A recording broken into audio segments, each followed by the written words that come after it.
नैहरा में 10 गो भैयावा बा। नैहरा में 10 गो भैयावा हो,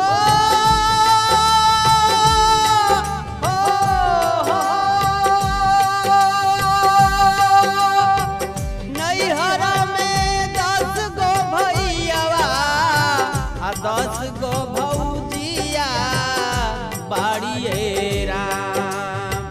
नैहरा में 10 गो भैयावा आ 10 गो भौजिया बाड़िए राम।